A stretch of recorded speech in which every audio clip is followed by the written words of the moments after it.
Good morning, everybody. You are tuned to Computers 2K now on the Nissan Communications Network.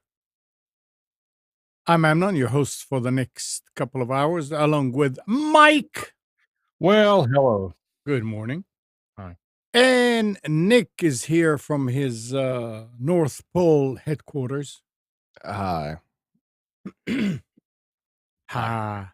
Hi. Gal should join us shortly, and Spence is out of town. Our number is 919-518-9773, Computers 2K Voice on Skype. And today's show is made possible by vMix Software, Telestream's Wirecast software, and is sponsored by Tom Sinclair of Live Streaming Gear.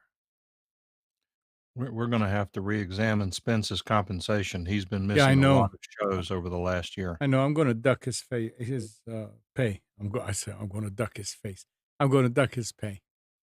It's another show, Amnon. Please keep it family friendly. Look, Nick went to sleep early last night. He's here and he's all energized. Listen to him. Normally he shows up. Yeah, huh? That is not true. He's been up all night playing games. Yeah. No, I was out all night drinking. Right. So what time did you get? When did you get to the northeastern headquarters of Craig Digital Designs? The studio's here. I left at 8:00 Eastern Friday night and arrived about 8:30 Saturday morning. Did you stop and go to sleep on the way? No, stopped to use the bathroom a couple times and get some gas, and that was about it. Had to stop at Walmart. Amnon, I've got a story to open the show, Amnon. Okay, go ahead. So I left Wilmington, started driving, and plugged my phone into one of those Thunderbolt Lightning dongle adapters so I can use the 3.5 millimeter headphone jack. Mm-hmm. So I got the GPS open. I'm listening to a podcast, and the phone is plugged in. It's charging. Everything's fine.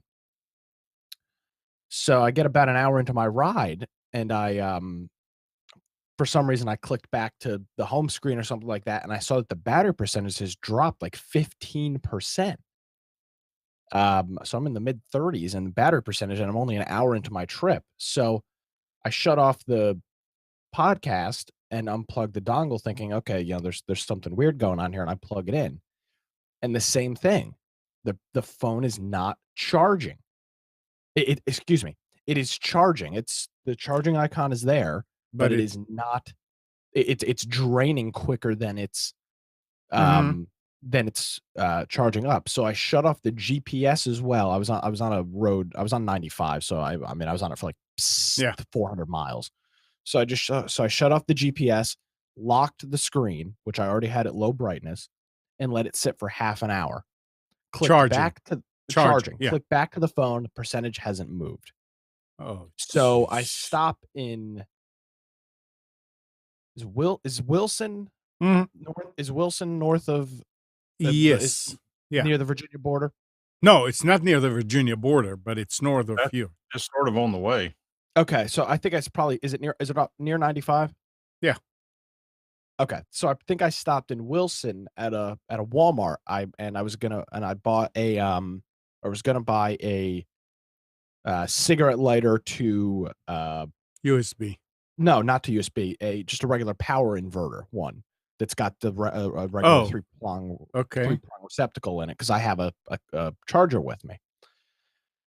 So as I pull into the Walmart, and park my car, and I don't know for what reason I decided, I don't know why, I turned off my ham radio, and like that, the battery started charging at a rapid rate.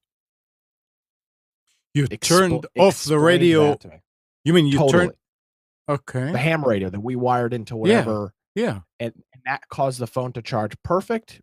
I still went into Walmart. I still bought the thing as a backup, but within 2 hours of doing that, the phone was at and stayed at 100% Did you charge. try to turn the ham back on? No, I let it charge. No, I didn't. You should. So I I'm mean, wondering what would cause that, because the radio wasn't keyed up, and I can't yeah. imagine the radio is drawing that much power. No, It's a it 10 is. watt It is radio. not right. No, that makes It makes no sense, right? no sense. But now that I thought about it, the phone has not charged that well, and I've always just thought, okay, this is a new iPhone. It's got the biggest screen, and this is a very old USB cigarette lighter adapter. I've had the cigarette lighter adapter for probably 6 or Mhm. 7 years.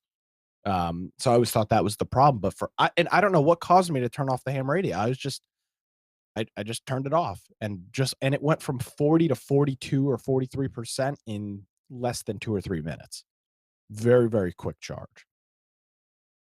And it pulled itself up all the way. I don't know why. I don't remember where I think we wired the radio into the cigarette lighter, but it's not drawing any power. It's just I an don't. LCD Yeah, I screen. don't remember. And even if it's drawing power, it's next to nothing. It's just a little bitty I mean, handheld. I think we probably put it on a 10 or a 15 amp Yeah. thing. It's not drawing 10 amps. It's not doing anything. It's just sitting there. And you Maybe saying it is drawing 10 amps. I don't know. And you said that before. I mean, you would drive with the same setup, and you notice that it's not. It wasn't very quick charging, charging. but It wasn't quick charge, yeah. Because normally I don't drive with the GPS, so it kind of trickle charges. Mhm. But I've never but yeah, I've never realized it before. And Well, the only way to tell if it has something to do with that is to sit there and watch it and turn on the radio and see if it's slowing down. so this is a question that I have for you and 'Cause- Mike. How do you test the output of a USB jack safely without damaging the jack using a pair of probes? I wouldn't know because I do. it's- What would you do? You make an adapter that fits between the two. So What do you mean? So could I take a USB cable, old one, cut it, and Sure. strip the 2 leads off, and It's just just wire. that's what I'll do then. And I'll report Like the back. red wire. And the other thing you can do, I wasn't listening to every word you said, but the problem is what? What'd you say? Nothing. I didn't say No, what'd you anything. say? I didn't say anything. What you said. I said thank you. So what you should do in the ham radio is you should do the same thing with your amp meter. You should measure the current being drawn by the Yeah. I don't know of a good way for me to do that though. Come on, you're gonna be an engineer or I not? know, I'm thinking about this. So it plugs into like a T-shaped adapter. Okay, you get one of these adapters of male and a female, and you make an interstitial cable that has bare wires. You cut the red wire, you put the meter between the two ends. You don't have to mess up any cables. With the radio plugged in or no? Well, you have to have the radio plugged in to measure the to draw current. yeah. It's just a series circuit at that point in time. Wouldn't So I think wouldn't I the think what I could do is pull that T plug apart mic with the car off, wrap the terminals, and then plug the T connector back in. Well, with I'd the have to leads say, coming I'm out not of gonna it. tell you about all that because I don't know, but I'm just telling you that let's think it in simple terms. Let's suppose that you have a light fixture that when you plug in this lamp Mhm. causes a breaker to blow after it's been on 15 minutes. And upon a diagnosis, you think that, well, there must be something here that's causing this lamp to draw more current. I mean, theoretically, you'd try a new light bulb, but just follow along for purposes of illustration. What you could do, is get an extension cord, just a plain AC extension cord, Mhm. cut one side of it, put the meter in series with that wire. When you plug in the lamp, you would see how much current it draws. If it's drawing a normal amount of current, then the lamp is not the problem.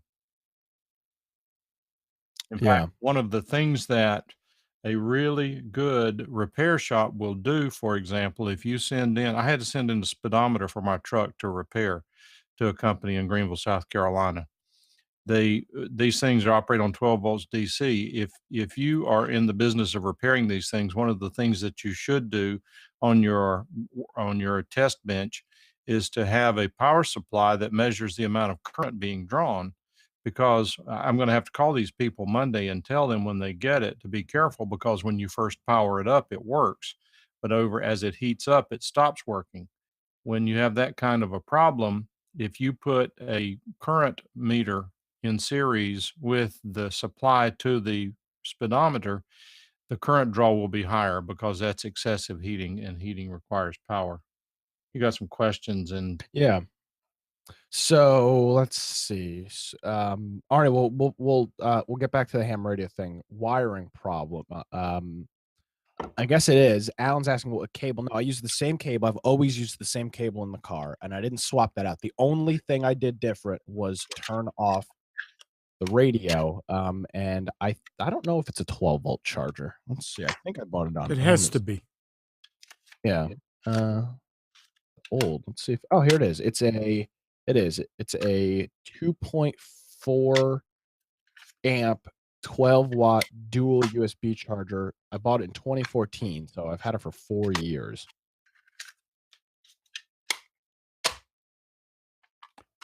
So it's older. But that's between the lead, the 12 volt, and the radio. The phone doesn't. No, I'm talking about the phone. The phone is Oh, the phone has got the phone. why do charger's a why do I remember something that there's more than just the radio? Did we wire something into the car and then the radio plugged into it or something like that? Yes, we wired it. Remember the radio plugged into that T-shaped lead? Yeah. That's all we wired in. And then the radio plugs into that. But I don't remember, we couldn't hook you wanted to hook the radio up to something. I think you wanted to hook it to the actual car radio, like that amp, that circuit. And it didn't work. But there and then was we hooked it to something else. So I guess it must have been the cigarette lighter. But I just don't know I don't know how it could be drawing that much power. I just don't see how that's possible.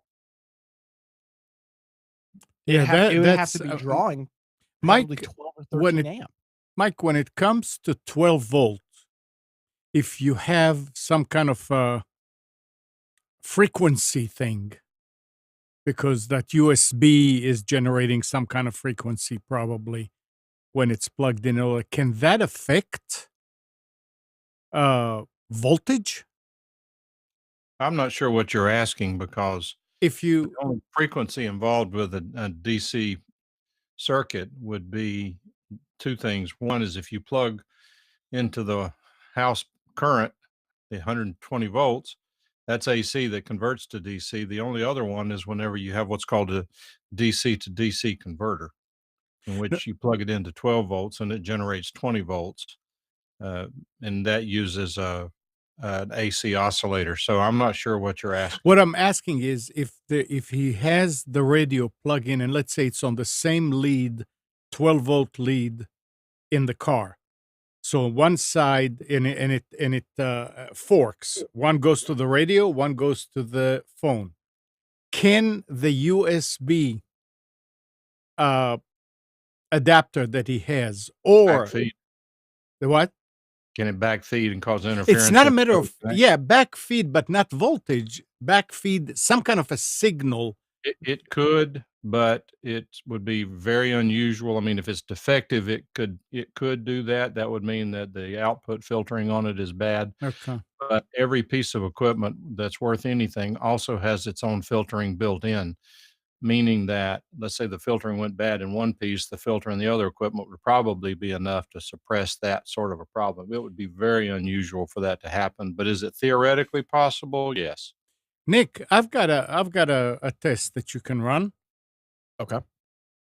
You are plugging the phone USB charger, blah blah blah, into the cigarette lighter, right? Yes, sir. What phones do your parents have? iPhones. All iPhones. Nobody has an Android? No. Do you have any kind of Android device that you can charge? Not with me. I was going to say, try that and see if when you turn on the radio, if it screws up the charging for the iPhone, because it may be that the iPhone is so sensitive. It says, hey, I want to be here by myself. Don't put another guy with me. Well, I don't know. It's just odd. It is odd.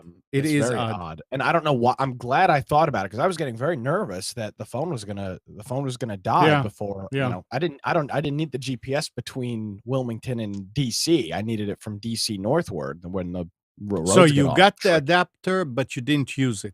No, I bought it, which is good to have, and that's Yeah, no, I'd I I'd agree. recommend the Walmart one. It's $9.99. Mhm.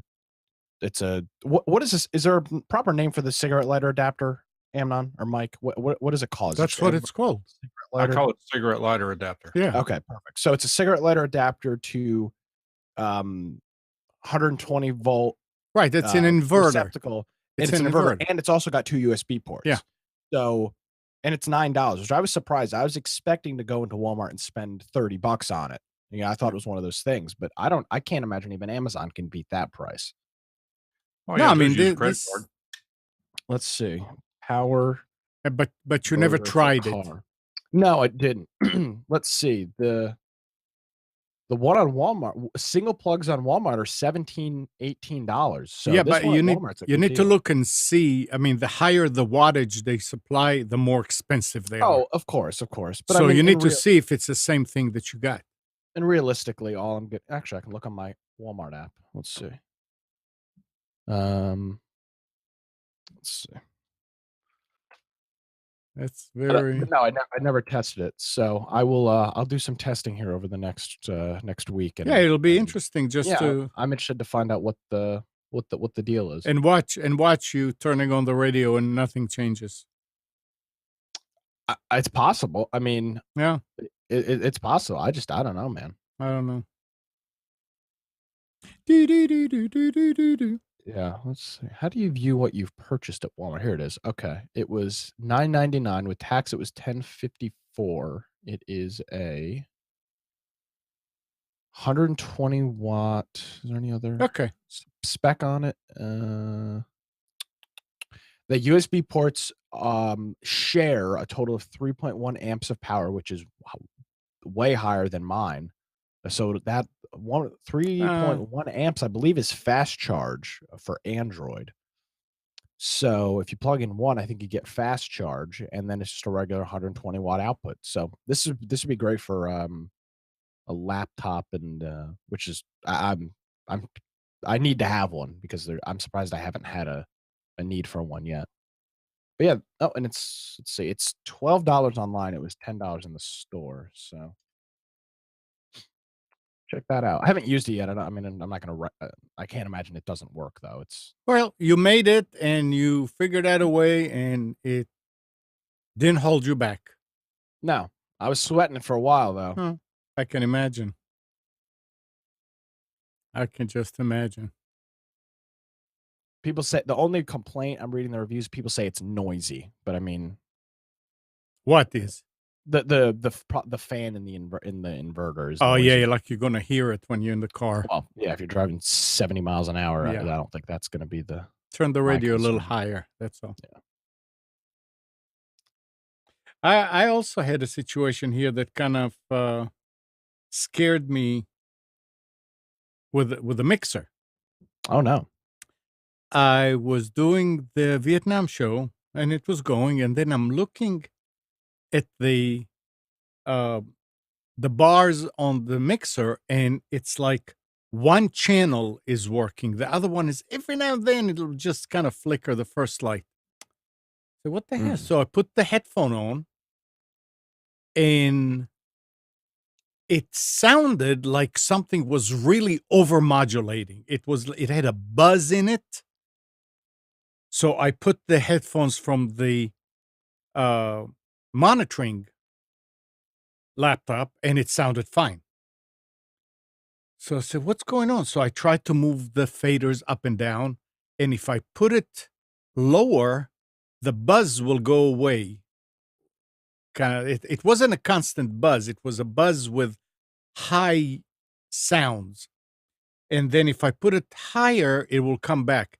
So I guess when I was moving it back and forth and it went way too high and it cleared, everything was normal. Said, okay, well, it was. So after the show, I kind of cleared all I exercised the faders. I said, all right, it's fine. I tried it again Friday morning just to see. And again, it's doing it. I turned it on and only one channel is working. So I started pressing and I'm pressing the buttons. I said, well, maybe it's one of the buttons. I got to the button that says main mix. Okay. I just touched it and it cleared. So I pressed it up and down, up and down, up and down, up and down. And it was fine. And I tried it that afternoon. I tried it yesterday morning. Everything ever since is okay. So it must have been something in that switch that because it's sitting there and nobody ever touches it, that it somehow got messed up. I don't know, but I mean, I just touched it. I didn't even press it. I just touched it and everything was working okay because I had headphones on to see if I see the second channel coming in. And bam, it was fine. So that's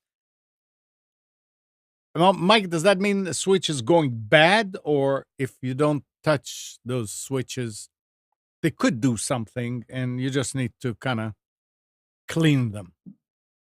Well, they will oxidize just sitting there, and what you have to do is when you work them a few times, it cleans the oxidation off of them. That can be normal, Okay. but if it doesn't clean the oxidation off, some of those switches are sealed. Yeah, they are. Well, it depends. You have to take them apart and look at them. I don't Mm. know whether you've taken that mixer apart and looked at it, but if those switches are sealed inside, the only option you would have would be to replace them. Are you talking about on the Behringer mixer? Yeah. Okay. Those things take an hour to take apart, Yeah, and never mind.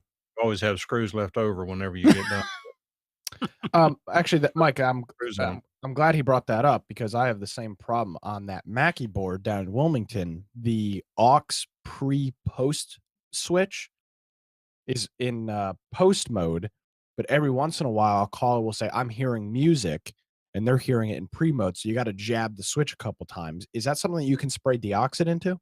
If you can it depends on whether the switch is Yeah. sealed. Pull the But cap off. but it's not bad to just spray it in there and see if it does anything. Oh, No. no. Okay. I guess I'll Not do at that when I all. get back.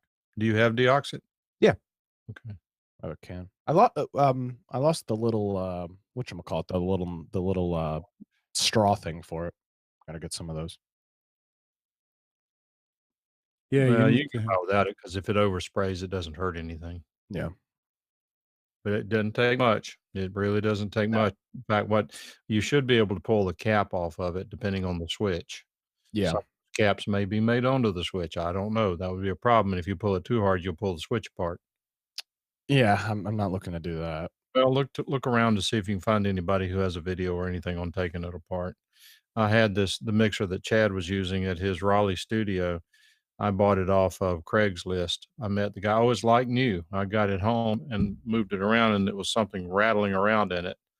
I decided I was going to learn how to work on Behringer mixers. I took it apart, and a electrolytic capacitor had exploded inside. Nice. So I replaced that, and obviously it works fine. But it's a pain to take. The one thing that didn't make sense to me is that this is a main mix. That's going out. The recording was perfect. Never it was always both channels, no buzzing. Yeah, you really need to understand the difference between inputs and outputs. Okay, but I mean, See, an output is like a spigot, and an input is like a drain. oh, Mike. I mean, if I'm listening with headphones and I hear it, what is that? Well, if it sounds good, that's a good thing. What? No, what is it? That's an depends on output. when you're listening to it. You have to look at the routing of the audio. If you pull up in fact, I was looking at some stuff recently on one of the studios that I help decided that they got tired of Behringer mixers. They had two fail on them. They went out and bought a Mackie mixer. Mm-hmm. I went through it, everything's fine, and we're sitting there, and I'm teaching them how to use it, and I said, "Now when I watch when I push this button, this audio will disappear." And I push the button, and the audio doesn't disappear. Oh, so all of a sudden, I have no idea what I'm talking about. Well, it didn't matter in this particular application, but what I did was I came home and I printed out the flow chart of how it works, and it's the layout is different from the Behringer, which I'm very familiar with. There were two buttons that were pressed that shouldn't have been pressed, and once I'm going to have them unpress them, and the problem will go away. But it doesn't have a negative effect on it. You have to know where the things go. You can't just assume, and it's not always intuitive until you know what it is, and then it's very intuitive. Well, I mean, I was just figuring out that my headphones are plugged into phone A, and the sound going out into the recording or something is phone B. Remember, there are two headphone jacks, and I'm saying, okay, so it's going out. If I hear it in the headphones, it should go out because that's where it's going out into the. They Uh, they I don't, uh, are you sure you're not feeding some of it on the subgroup?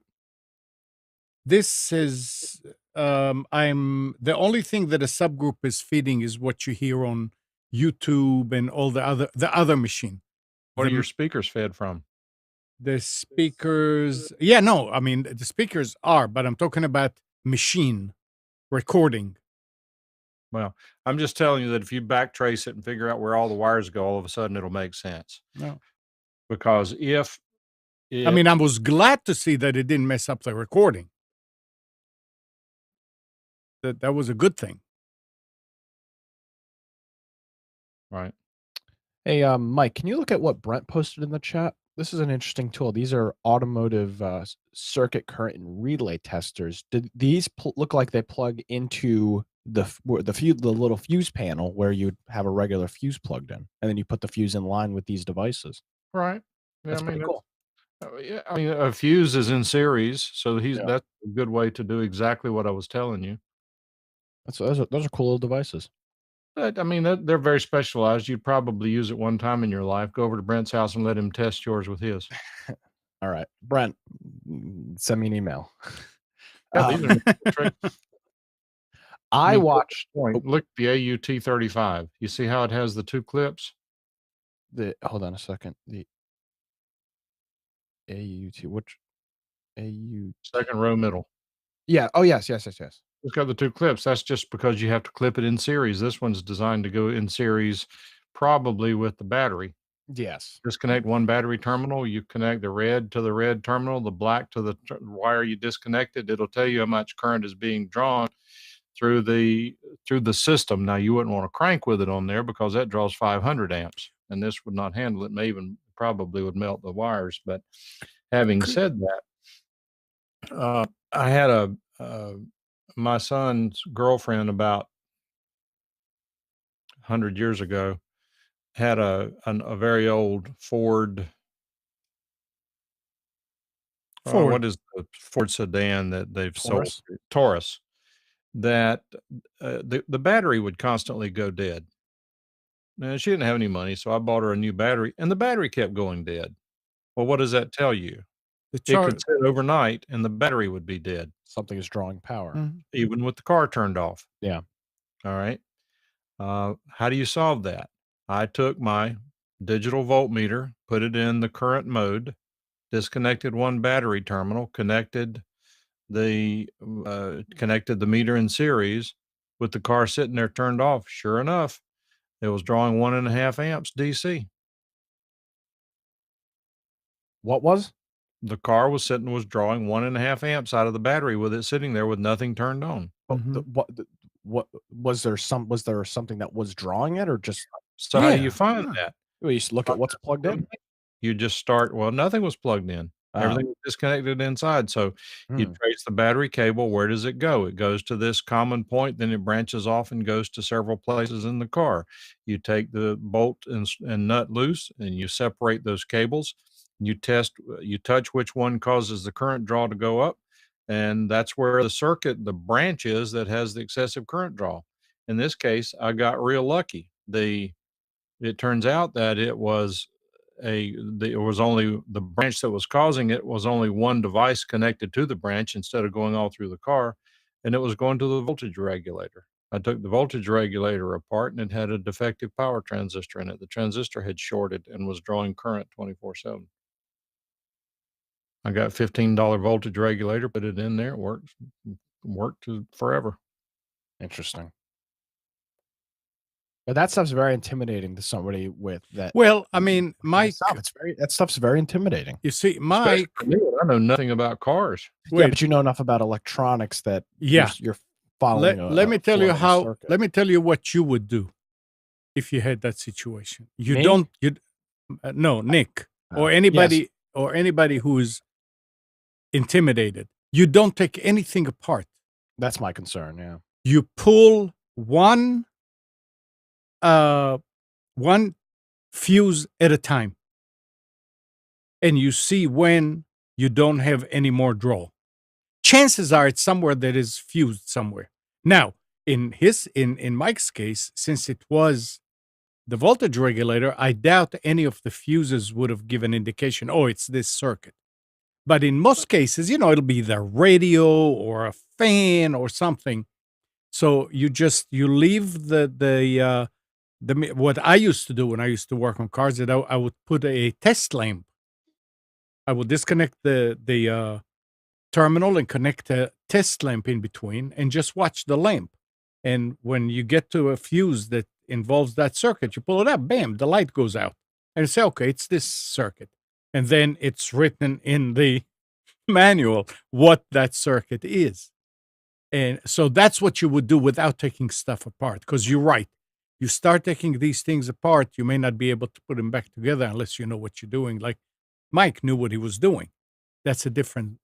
That's I knew what I was doing. I didn't even know what the module was. I had to look up Mike, the voltage regulator. Mike, you used to take terminals out and know how to put them back in and how to make sure that they stay together when they need to come back in. I mean, your head works in a different way as an engineer. It doesn't work as just somebody who's, you take out terminals and there are 3 wires on them and you take it out apart and then you say, okay, now which one went with this one? I mean, that's the problem you can run into. You know what the best thing that has happened to electronics repair, in fact, probably any kind of repair in the last 100 years? That there are no screws. Everything is soldered. iPhone cameras. Oh, yeah, that's true too. Yeah. Picture of it before you take it apart. Yeah. I still do that. We're on the car topic. I watched this guy on YouTube whose name is Wrangler Star. He makes some interesting videos. They're not all my cup of tea, but he made one the other day, and everybody has seen those big car battery chargers, the ones that you wheel around. Mm-hmm. I mean, you've probably seen this before, but somebody recommended that he test a lithium ion battery jumper, and these things are on Amazon for $70. You mean a jump pack? Jump pack. Okay. This thing is no bigger than 2 packs of cigarettes.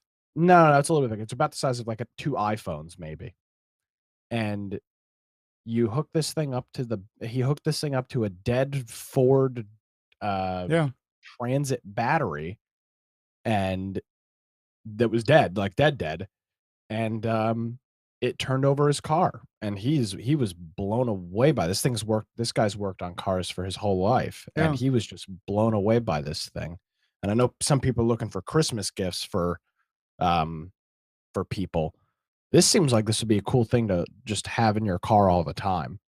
That's what it's for. It's to keep. Yeah, that's exactly what it's for. Because he gave a couple of situations. If you're having jumper cables is great if there's somebody else there that can jump your car. But if you're out in the middle of nowhere at 3:00 in the morning, right? I mean, you have pair of jumper cables is useless. So, obviously your mileage may vary with these, but I still don't get how something that little Neither could he. It's amazing. I gave a friend of mine one of these for Christmas a couple of years ago. It was not exactly this version, and it works. I mean, It's Yeah. crazy. But how, Mike? How does this thing compete to one of these big Napa rollaway battery carts? Never mind rollaway battery carts. I mean, it does not. You notice it says 1,000 amps peak. Yeah. mhm, All right, that must be for about 3 microseconds. right. It's not going to sustain. The thing is that if your car battery, I will challenge that if your car battery is really, really dead, if it won't even turn on the dome light whenever you get in, this is not going to work. It does. Probably. Huh? It does, Mike. It shocks the battery. I don't know how. I saw Well, it I'll 'cause bet. I'll because tell you what to do. You buy one, and if you can prove to me it works, I'll pay you for it. well, I mean, I've seen. I know that if the car battery is dead or even really really weak, that it will not turn the engine, and you jump it with another full size battery and try to turn it over, it will not, Right. because the Unless battery. you've got 4-gauge jumper cables. It doesn't matter what. It's Oh, yeah, it does. the dead battery that's pulling all the power. Because say, hey, I want it first. I'm Those telling little you, if you use things. 4-gauge jumper cables, you'd be shocked at what'll happen. Well, Not shocked in terms of voltage, but you will be surprised. but it's just it's amazing what that little. Yeah, Nick. I mean, don't think that you can have that connected to the car and go. No, No, it'll that either will turn not over. do that. If your car is hard to crank, this would be almost useless. Yeah. Oh yeah. No. This is for a dead battery. But I clicked the video title. I thought it was clickbait, and it was testing the cheapest jump pack on Amazon for $60, and I clicked on it because I like watching this guy's content, and he said there is no way this thing will work. There's just no way this thing can work, and he was giddy when it turned over the battery. It was pretty interesting to watch. So somebody, next couple weeks, if you're looking for a Christmas gift, this may be a good one for somebody that is out and about, and maybe later at night or in remote areas where a jump isn't going to really do them any good. A jumper cable isn't going to do them any good. If you're female or you have a wife or a daughter, you might want to put one of these in their car. Mm. And according to some of the reviews, because I've been reading the reviews on it, people say you have to charge it if you don't use it 2 or 3 times a year. You should pull it out of the car, pull it out, and make sure it's topped off. So it's not something you got to do every month or whatever, but you got to be disciplined with it. Interesting, because it could be designed so that it's constantly connected to the car and it constantly charges. Um, I don't. maybe I don't. I mean, I don't know. It's a good thing to have. There's no doubt. Yeah. So there you go. A holiday gift guide from Computers 2K now. Yup. Yeah. Nick, did you see what Brent is talking about? Since you need to change your oil, No, what is Brent saying? says you guys seen the new Mobile One 20,000 miles No, I didn't know oil? that. Yeah, I didn't know that was a thing. we were talking about it. Spence and I were talking about it. It's unbelievable how the oils are getting more and more longer and longer periods. I mean, if Brent, if I had to do that, if I would use that, I would still. I guess it's just me. I would still change the filter at least after 10,000. But it's amazing. 20,000. I mean, you can go over a year easy. Okay. Well, this is the tech news show, right? I guess. Yeah. I guess we No, can- it's fine. Yeah, absolutely. Okay, so Volkswagen AG expects the era of the combustion car to fade away after it rolls out its next generation gasoline and diesel car beginning in 2026. Our colleagues are working on the last platform for vehicles that aren't CO2 net neutral. A Volkswagen strategy chief said at an industry conference near the company's headquarters. We're gradually fading out combustion engines to the absolute minimum. You may still see it in your lifetime, Nick.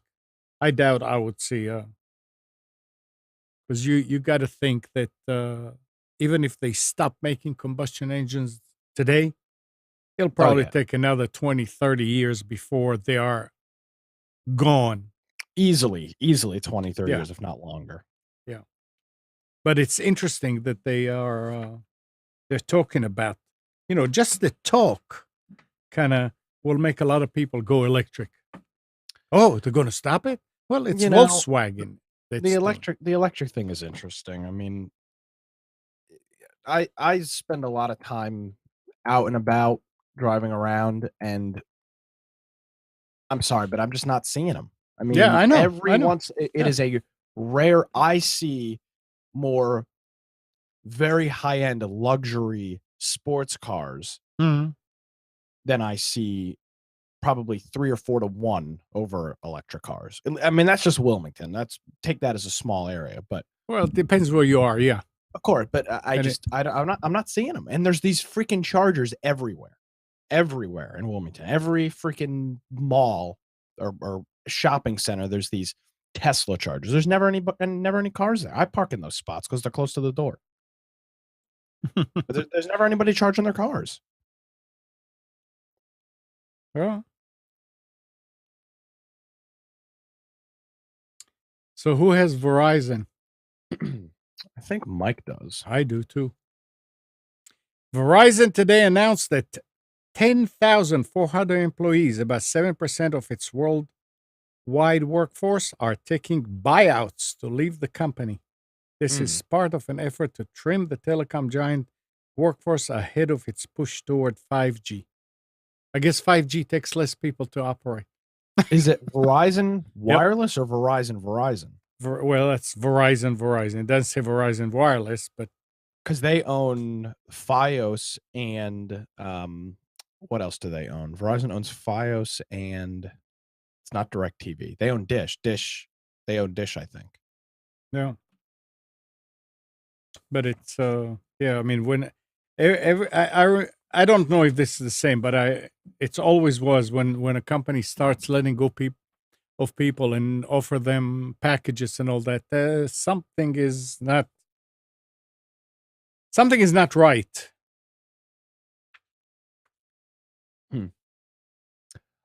Here's a story here.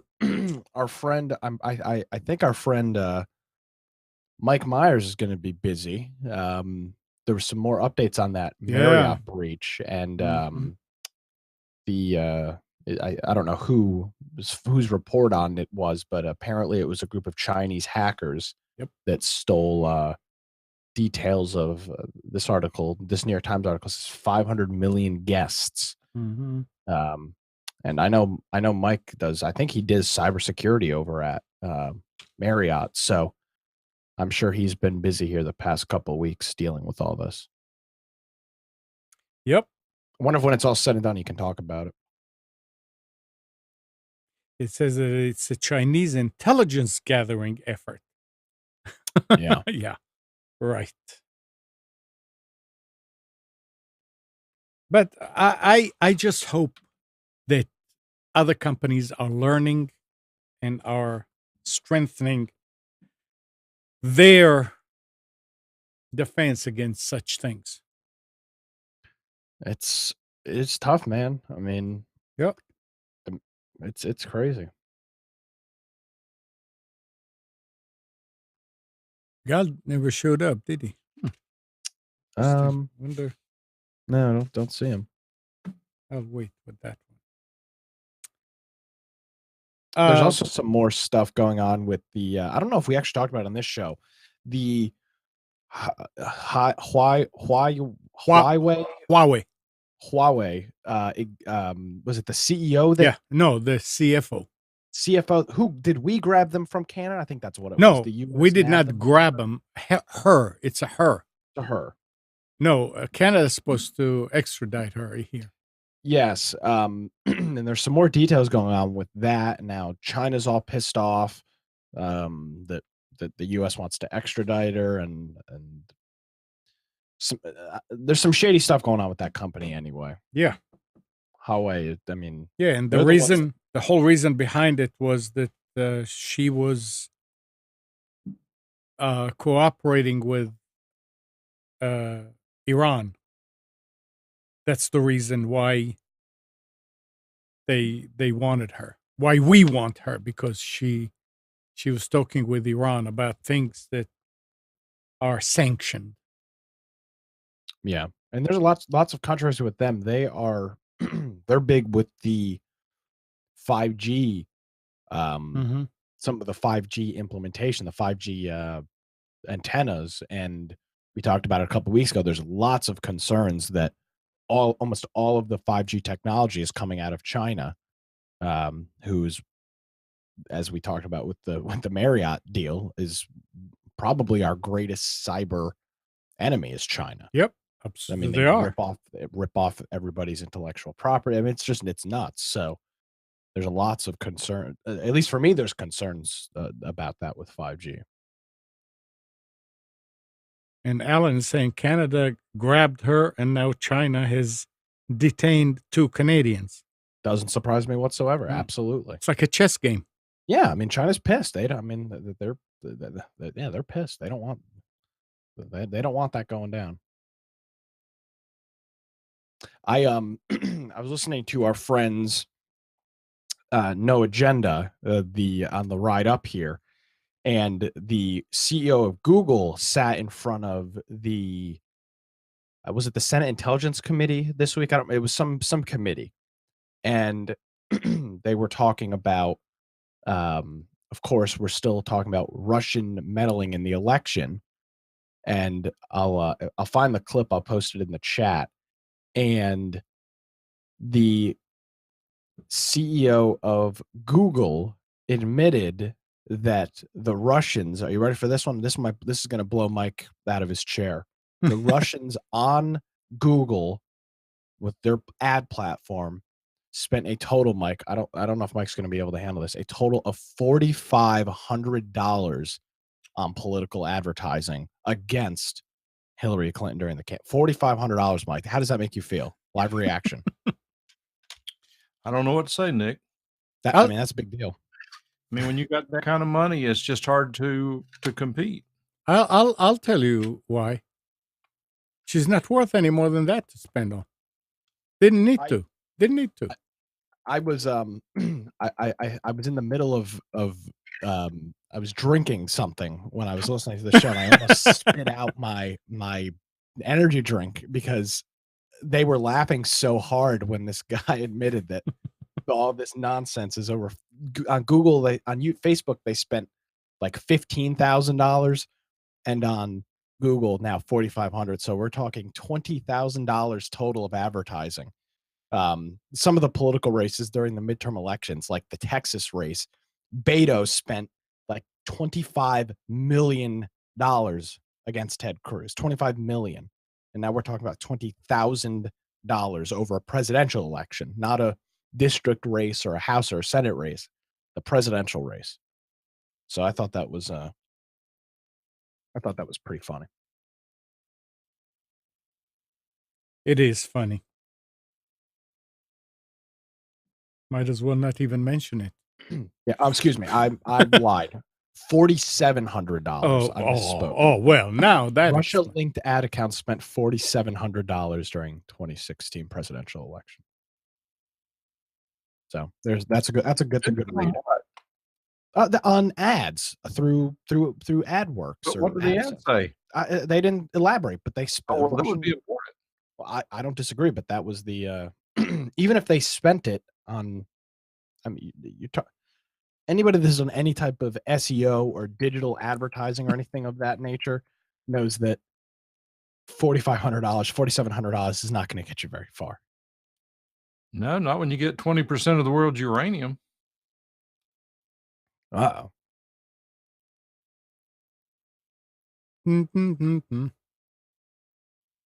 Anyway,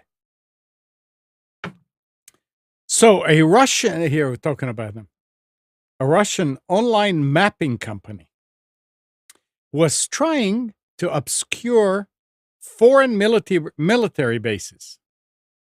But in doing so, it accidentally confirmed their location, many of which were secret. Yandex Maps, Yandex, Russia's leading online map service, blurred the precise location of Turkish and Israeli military bases, pinpointing their location. The bases host sensitive surface-to-air missile sites and facilities housing nuclear weapons.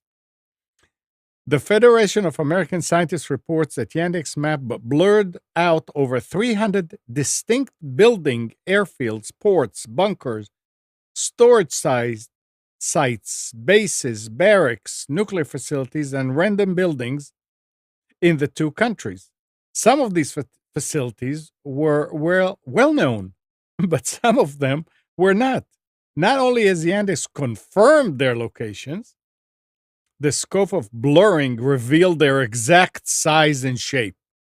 I mean, but Google does the same thing. Yeah, but Google will take a whole area. I mean, they were trying to just do that particular, boundaries of a base, I guess. Well, that's what happens when you tell an engineer to do something. When you tell a tech person, we need these buildings blurred out, the tech person will blur out those buildings. That's exactly what I would do. I wouldn't think about blurring out the whole region. I don't know about Yandex, but I know that they are a pain in the butt as far as crawlers. And a couple of years ago, we started. I mean, I don't let any Yandex address get into Delta Force.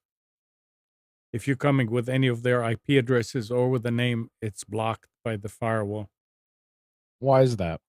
Because they were just generating traffic for no reason. And who do I have in Russia that I need, Sounds like you're being a little discriminatory. But I am. I definitely am. Start a lawsuit against Amnon. I am. Russians. I also block Wilmington. Well, fine. I'll block you. Go block yourself.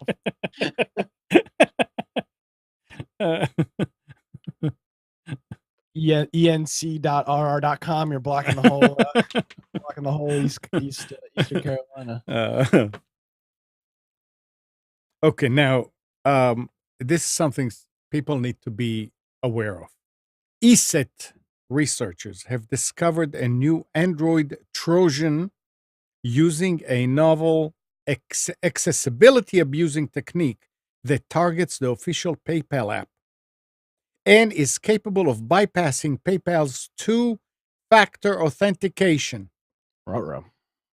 At the time of writing, the malware is masquerading as a battery optimization tool and is distributed via third-party app stores. After being launched, the malicious app terminates without offering any functionality and hides its icon. So, again, I mean, I don't know. Apparently, they always do stuff like this with apps that people are after. And that's one of the bad things about Androids. Everybody wants to extend the life of the battery. So you go and you try to get whatever you can. At least it's not on the official app stores. And it's on third party, kind of like, I would say, shady. Well, no, third party would be Amazon. Amazon's a third party app store. They're not the default app store. Oh, okay. Yeah, that's true. There's another one that we talked about a couple weeks ago with Gall. And that one, any third party app store. And by the way, that means if you're using an Amazon device, you have to be careful. "Quote unquote" third party app store is the default app store. I mean, there is no default Google App Store on a what are those Amazon tablets called the Fire tablets. Mm-hmm. Those come with the Android App Store, so that is a third party store. Good point. I'm an Android expert. Is Mike? Yeah, Mike is here. Hey, Mike, listen. A small Massachusetts town has rejected an offer from Comcast and instead plans to build a municipal fiber broadband network. It says Comcast offered to bring cable internet to up to 96% of households in Charlemont in exchange for the town paying $462,000 plus interest toward infrastructure cost over 15 years. But the residents rejected the Comcast offer in a vote at a special town meeting last Thursday. The Comcast proposal would have saved the town about $1 million, but it would not be a town owned broadband network. The defeated measure means that they will likely go forward with a 1.4 million municipal town network. I think I would too if it was in Raleigh. As was approved by annual town meeting voters in 2015. About 160 residents voted, with 56% rejecting the Comcast offer. So they said, no, we don't want Comcast here. We're gonna spend a little more money and we're gonna do it ourselves. So it really is costing them about $500,000 because they were going to pay Comcast $462,000, and it would have taken Comcast 15 years to do it. So they're doing the same thing that Wilson did here when they rejected Time Warner. Way Back too little when. information here, Amnon. I mean, think about what the choice is. Yeah. Do you want Comcast operated system or government operated system? Do you want gonorrhea or do you want syphilis? Well, when it's your own government and your own local municipality, not really government, I'm sure the municipality will have some company that know what they're doing, local company that You're has. sure? I would think so. I mean, look, they don't know how to do this. They have to get somebody local. I wouldn't want Comcast. I mean, I would take my chances on a municipal system versus Comcast. Because with Comcast, I already know I'm going into the fire. Yeah, I mean, it's the same thing with Spectrum, or what is their name, Speculum or Sputum or whatever they are. If they came and said we'll do it for free, I'd have said nope. Right, because free. There's no free lunch. These guys, Right. I mean, the only reason they're doing it is because they're going to make money. But I mean, it's Sure. I used to be the chairman of the Cary Cable Vision Advisory Board. I mean, I go way back on this stuff. So hopefully my opinion is at least somewhat qualified. And I'm telling you that once these guys get the franchise for the community, it's hard to get rid of them. Right. Right. I mean, we used to have Earthlink competing with Time Warner on Time Warner's facilities. Do they still do that? I don't think so.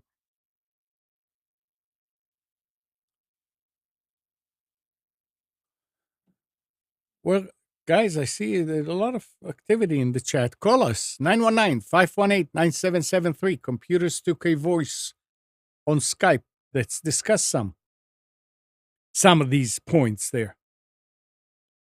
IBM made the news 2 weeks ago, and I didn't get to it last week. But IBM has agreed to sell select software products to HCL Technologies.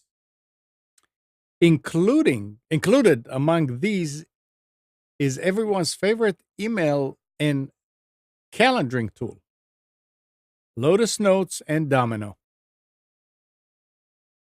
And IBM paid $3.5 billion with a B for Lotus back in the day.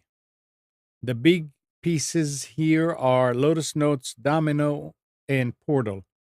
These were a big part of IBM's enterprise business for a long time, but last year Big Blue began to pull away, selling the development part to HCL while maintaining control of sales and marketing. This announcement marked the end of the line for IBM involvement.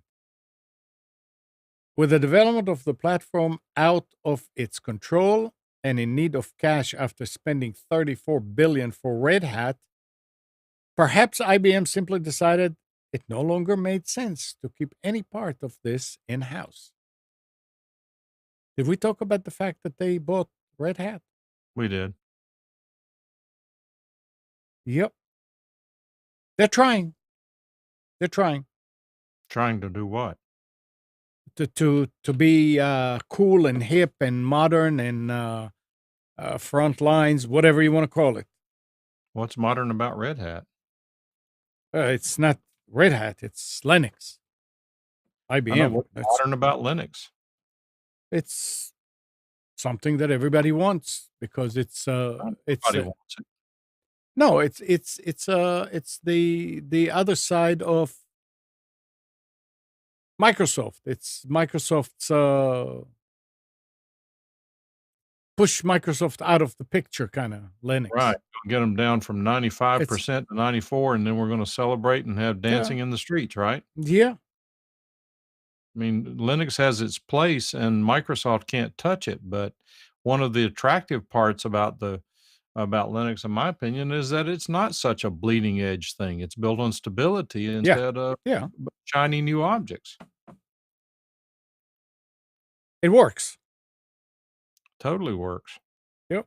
It's sad that it's not more prevalent than it is. It's a catch-22. It's kind of like a thing. I mean, if you don't have all the applications and games and whatever you do on the PC, if you can just switch to Linux and do the same thing, then you stay with Microsoft until and the developers are not going to develop it if there are no consumers that will take it and run with it. So that's why it's so slow, I think. But it will sooner or later it'll happen, and Microsoft is embracing them. But I don't know how it's going to affect actual usage in the office. I don't see things in the office changing. Well, that's kind of my question. What would have to happen for Linux to become an accepted system in an office environment? In an office environment? I'll tell you why I'm asking the question, because I'm in an office environment. The number of we use Office 365 for Mhm. everything, PowerPoint and all that. And certainly there's an interoperability concern between what we do and those externals and so forth. But really, what would have to happen for us to come in one day and say, guess what? Uh, Linux has just reached they doubled their user base. I mean, theoretically, if it caught on, it could catch on very, very quickly. I mean, Yeah. something like a Microsoft doing something really stupid, like who knows what, raising. I'm making this up; it would never happen. But let's say raising the cost to update Windows to $500 per seat, and disabling old and retiring old versions so that you either had to update or you didn't have an operating system. I mean, that Linux would be on desktops overnight.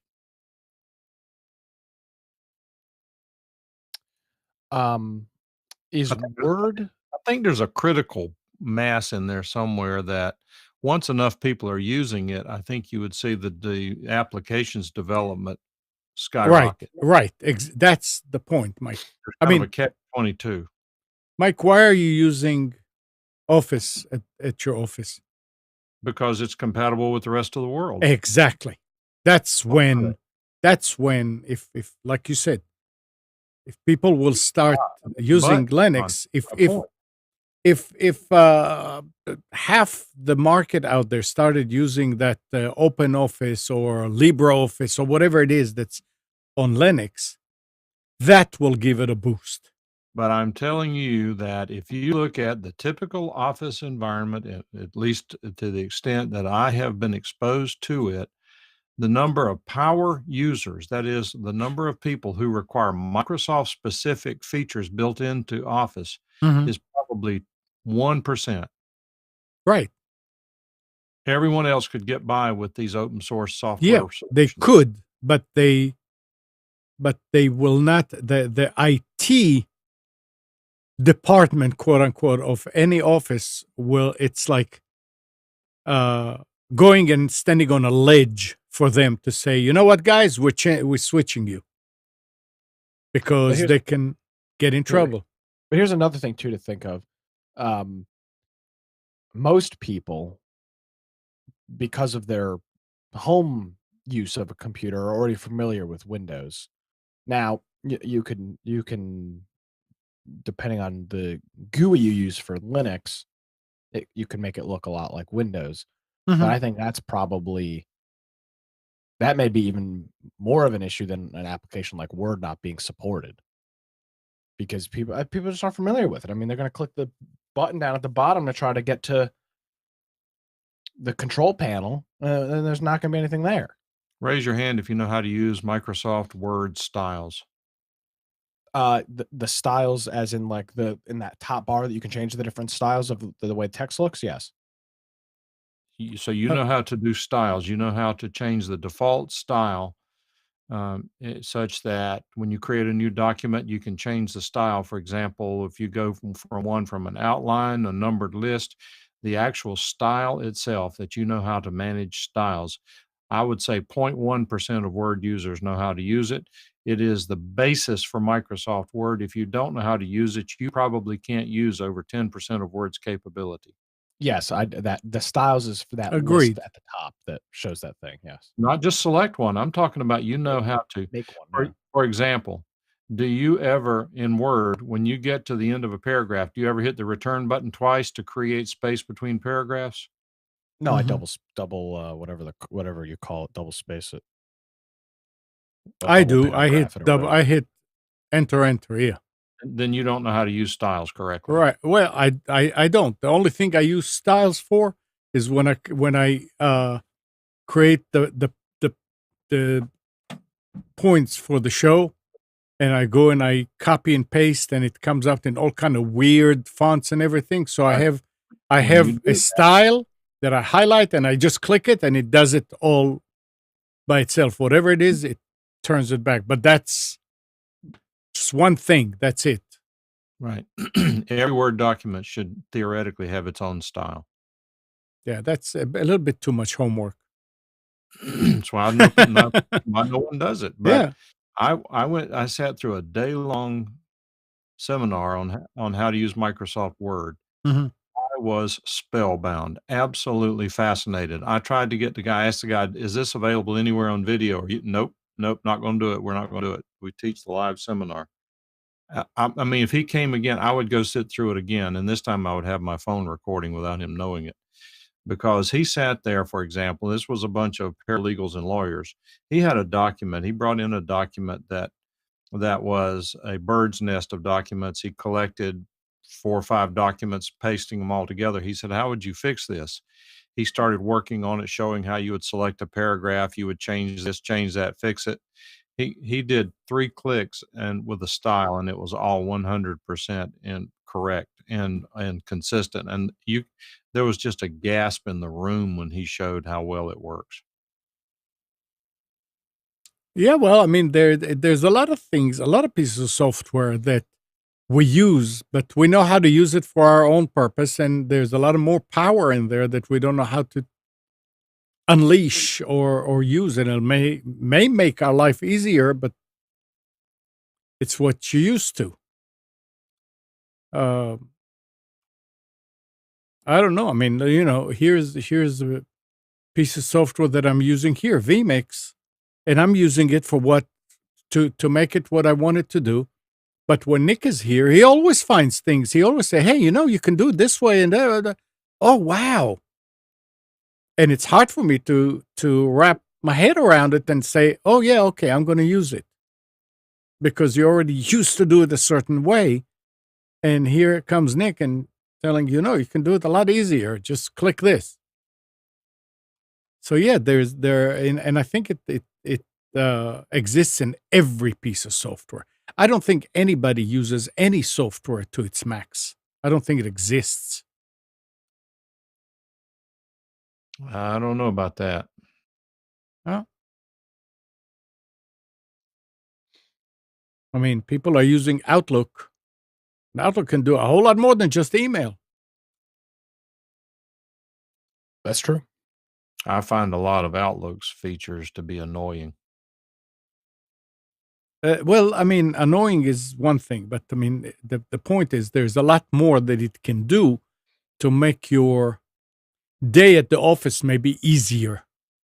You may not have to write sticky notes about what to do. You can use Outlook to do it and remind you. I mean, I don't know. You were saying, Nick, I'm sorry.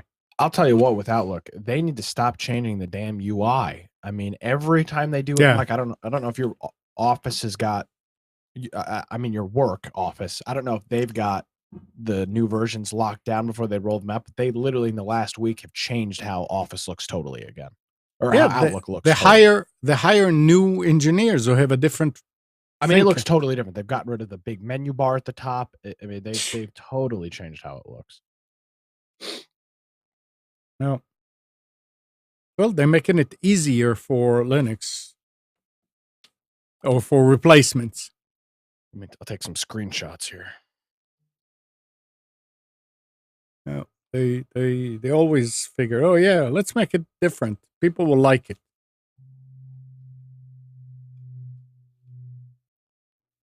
I don't know why they do it. I don't believe that they can justify saying that. I don't know why they do what they do.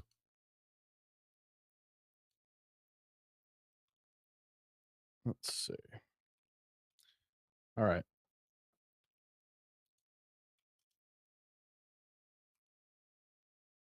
Nine 518-9773 Computers 2K voice on Skype while Nick is preparing something for us. I'm not prepared. I'm going to just send Mike these images. And well, yeah, I mean, it'll be interesting. Show the difference. While you're doing it, a report came out from Microsoft says that regular Windows 10 users, who manually look for updates may end up downloading beta code and screwing up their systems. So don't go out there looking for updates. Accept them when they're ready, unless you know what you're doing. Okay, go ahead, Nick. This is not so different from what I'm seeing, Nick. They've gotten rid of a whole bunch of the options. Now you got to click an extra button to see all the additional options in the menu bar. You sure you can't turn them off and on in the menus? Maybe you can. Because they do hide stuff, and then when you gripe about it, oh yeah, all you have to do is click here, and then say okay. You go through the options, and they hide the options. I just don't know why they would even make that change. It's so unnecessary. Because they can. Because they can. Well, I know they can, but realistically, I'm not. They're not. I know they're not going to waste their time doing. There's a reason. They're not just doing it. It makes absolutely no sense to me. It does though. They're doing something. There's a reason. They're tasking somebody with changing the UI of Office or Outlook for a reason. Why? Are people complaining about it? I mean, I don't know. I don't know. Why are they hiding the control panel in Windows 10? Why do you have to go and type and this and this and this and this? Well, that one actually makes sense. Yeah. They think that the control panel is too complicated for most people. You see, that's the point. It's they think. Well, they do. And so now they've created a word alternative, or excuse me, now they've created a control panel alternative for that. Now they've got the word thing, or the settings thing instead of I was really glad to see yesterday Dana brought her computer because she said her Office disappeared, which disappeared from the desktop, but it was there. And when I looked at the icons on the desktop, this is a machine that came from Lenovo. I'm sorry, HP. It's kind of new. It had an icon control panel on the desktop. I mean, it was you click it and it comes up with a control panel. I mean, over here I had to do something, go around this way to get to the control panel and create a shortcut to the control panel because it works.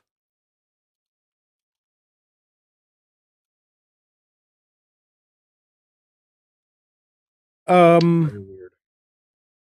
A lot of people are using WordPress. Yeah. So a week after releasing version 5.0 major update, WordPress has pushed the first security patch for its popular CMS service. Released hours ago, this was last week, WordPress version 5.0.1 fixes 7 security vulnerabilities, some of which allow site takeover, but also plugs a pretty serious privacy leak. The latter was found by the authors of the popular Yoast SEO plugin, who discovered that in some cases the activation screen for new user could end up being indexed by Google with specially crafted Google searches. An attacker could find these pages and collect users' email addresses and, in some rare cases, default generated password. This leak could have catastrophic consequences if the user has an admin role or if the user didn't change his default password as is regularly advised.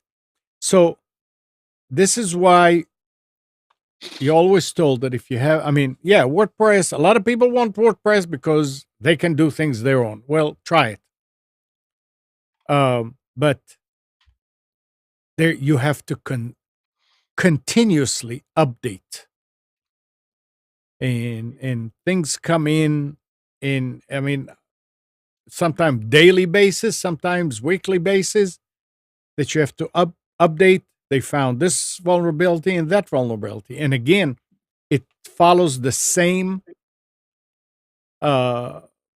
principle of why the Mac does not have as many malware instances, viruses, and stuff like that. WordPress is probably being used, I don't know, 50% of the internet. That's an a interesting number. That's a good number. Yeah. So they can go after that. I mean, when you use 2, 3, 4, 10%, it's a small number. They don't go after you as much. So because it's so popular, it's also very vulnerable. So if you do have a WordPress site, make sure you update it. And if you don't know how to update it, find somebody, pay them. I remember when Nick started his service of updating WordPress sites years ago. Find somebody and tell them, okay, can you keep up with all the plugins and updates to WordPress, and have them do it. A whole lot cheaper than getting compromised and having to rebuild the sites, which I've seen happen. Sure.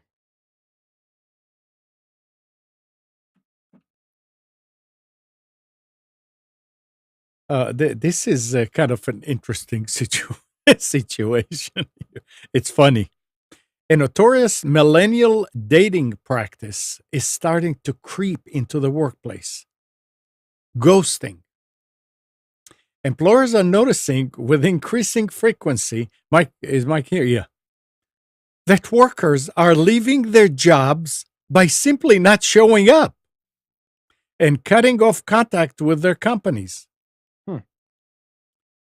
Says a number of contacts said that they had been ghosted, a situation in which a worker stops coming to work without notice and then is impossible to contact.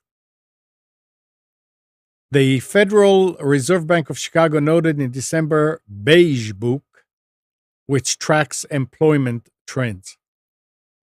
National data on economic ghosting is lacking.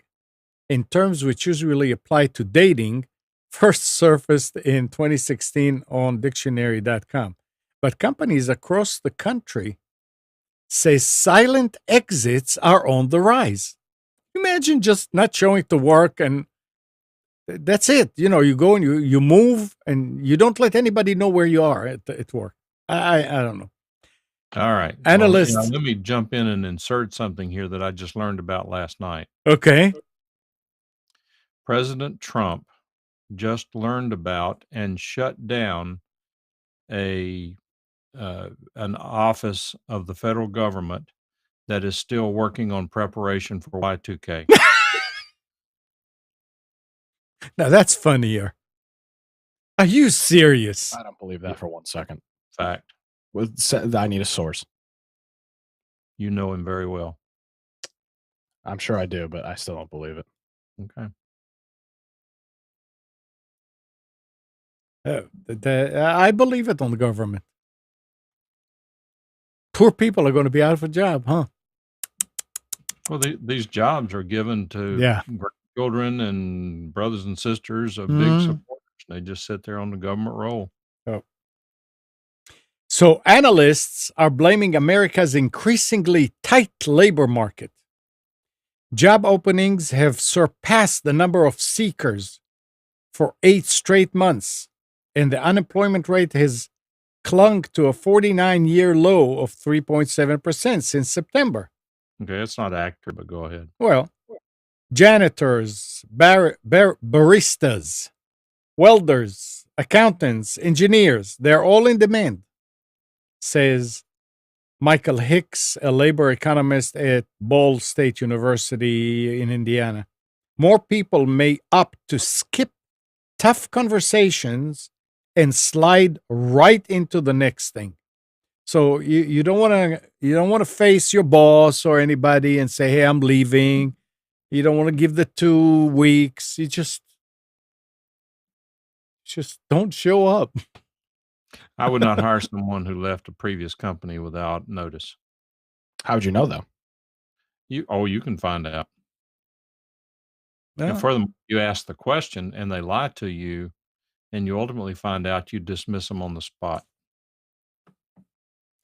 I don't know. I think it's easier said than done, Mike. I think if you hired somebody who's they talk, I'm just telling you, it's not as hard to find out as you think it might be.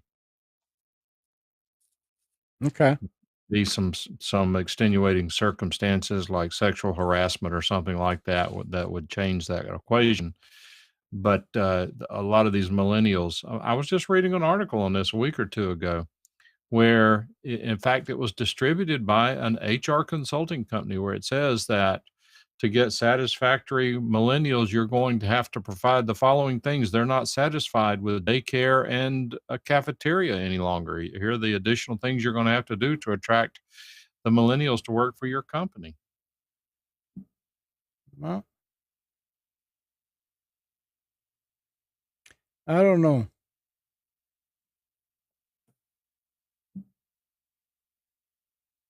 If you get good employees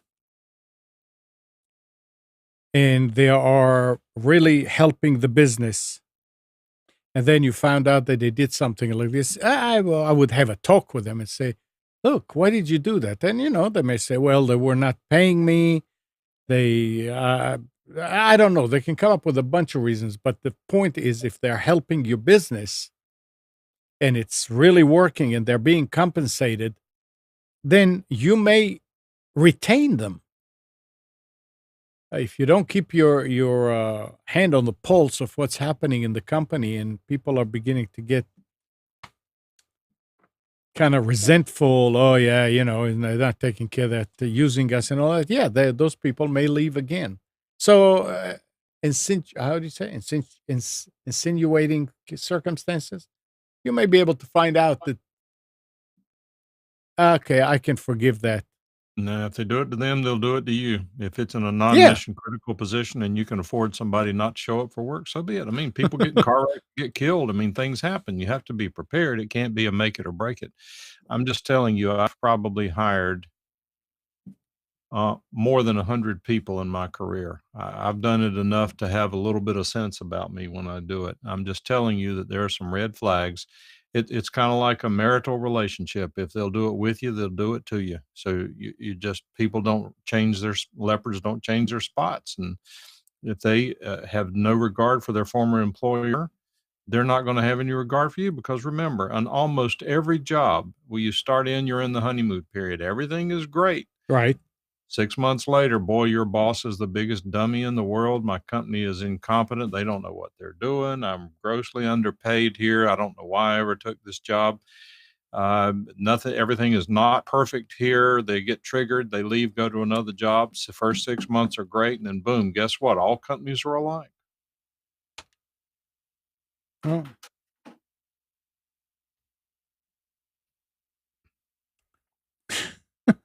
Alan is saying when they send a registered letter to terminate you, refuse it and mark it deceased. Left no forwarding address, and that was it, huh? What's the point? Just ignore I don't know. it. Alan then said, you can't get references anyway. You actually can get references, because what happens is that as an employer, you call the former employer and say, Amnon Nissan has applied for a job here. Can you tell us anything about it? All I can tell you is that he worked here. Can you give us any additional? Nope. We're only allowed to tell you that he was Mhm. employed here. Yeah. That's one answer. The other answer is, you know what? Amnon was a great employee. We really hated to lose him. He's going to do well. You And can't then you that can't means one talk of two things. you cannot talk negative. Well, it means one of two things if they tell you that. Either you were a good employee or you're drawing unemployment and they really want you to hire him. Okay, yeah, that's true. Well, I don't know. I mean, if you just leave, I don't know that you can draw unemployment anyway.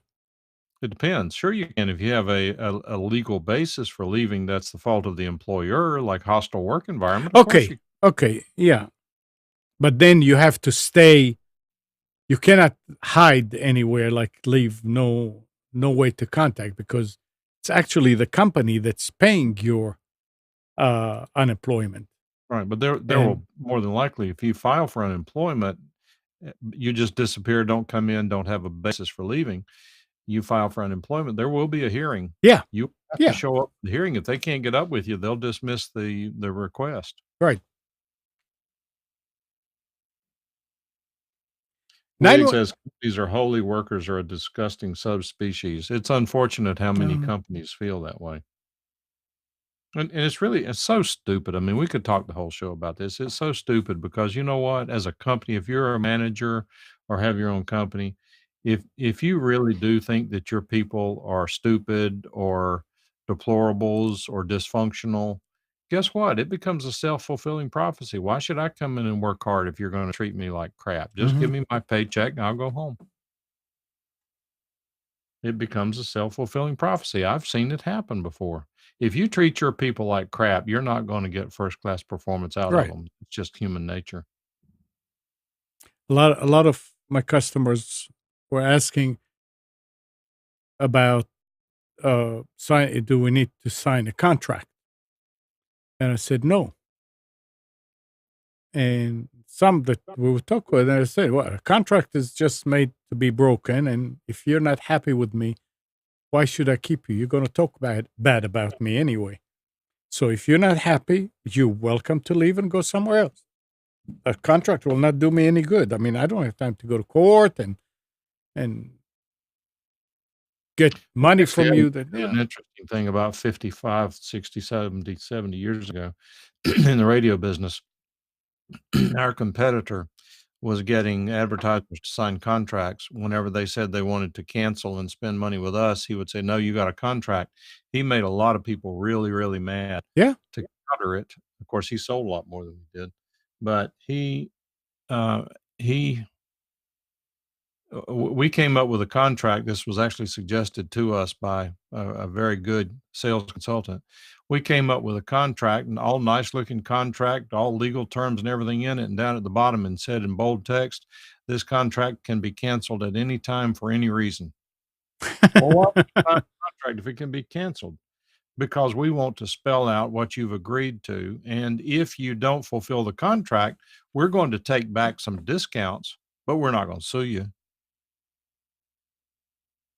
And Yeah. what happens is it won't work as well anymore, but back in the old days, as we like to say, the people had, I hate to say this, boy, I guess I won't say it. People tend to stick by their word a lot more then than they do now in business, unfortunately. And what would happen is that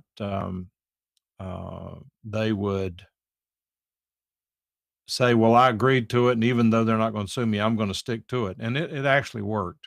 Wig said it's not a contract, and that's absolutely correct. It's not a contract, but they didn't know that. It really was just an outline of what the agreement was. Mm-hmm.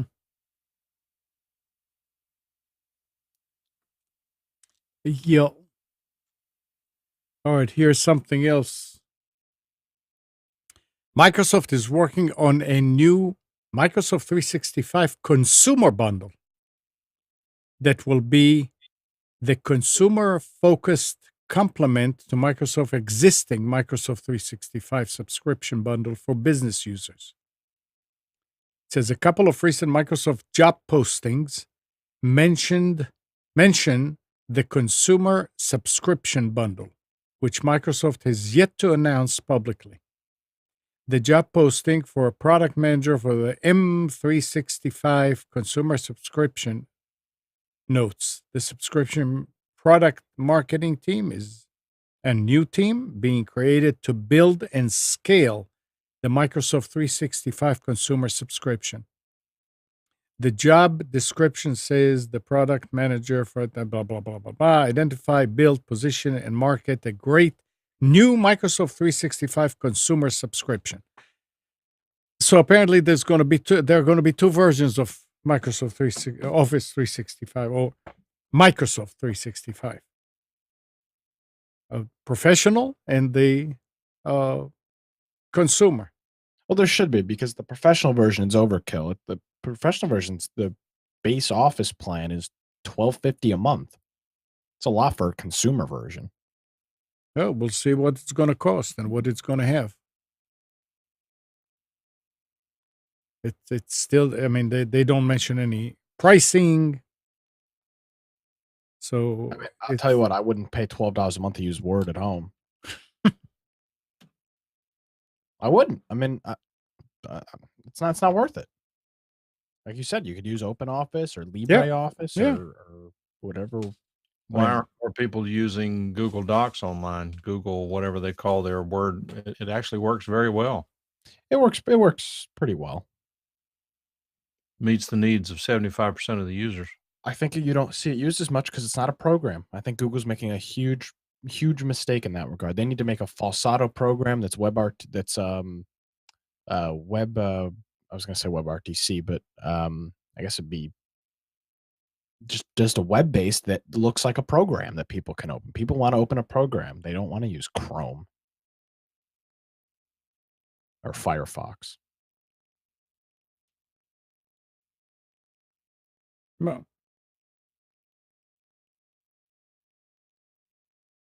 Let's see. What else do we have here? Apple said Thursday it plans to invest $1 billion building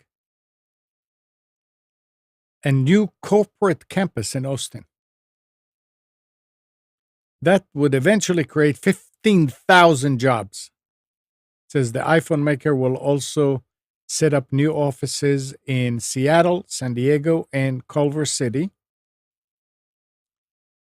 as well as expanding operation in Pittsburgh, New York, and Boulder. You notice North Carolina is not on the list. Right. Why? Do they have anything here? No. Raleigh was in running for the new Apple office that was supposed to bring in 10,000 jobs with an average pay of 130,000 a year. And 100,000 more cars. We lost the bid. Oh, well. The Austin campus will be located less than a mile away from Apple's existing facilities in the Texas city, which already employs 6,200 people, its largest group of employees outside Cupertino. The new area will initially hold 5,000 employees with capacity to grow to 15,000 over time.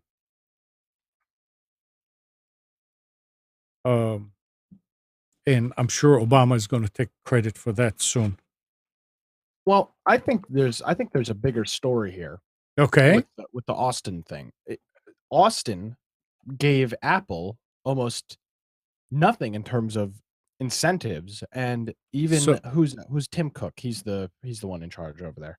He even said when making their decision, they weren't trying to be like Amazon. Now, reality is it's a bunch of BS because Apple takes plenty of incentives from the federal government. But they he came right out and took a shot at Bezos and said, "Hey, we're not looking for the handout to move our facility. We're looking to move it to somewhere where it makes sense." And I mean, that's all play. That's all PR nonsense. But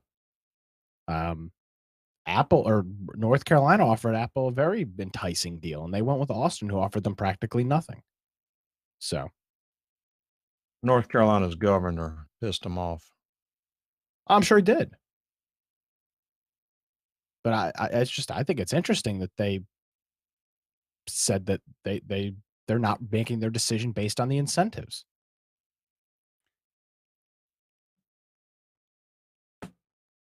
Well, they're saying that, yeah.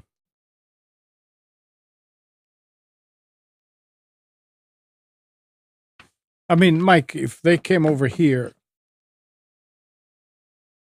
10,000 jobs, 100,000 cars,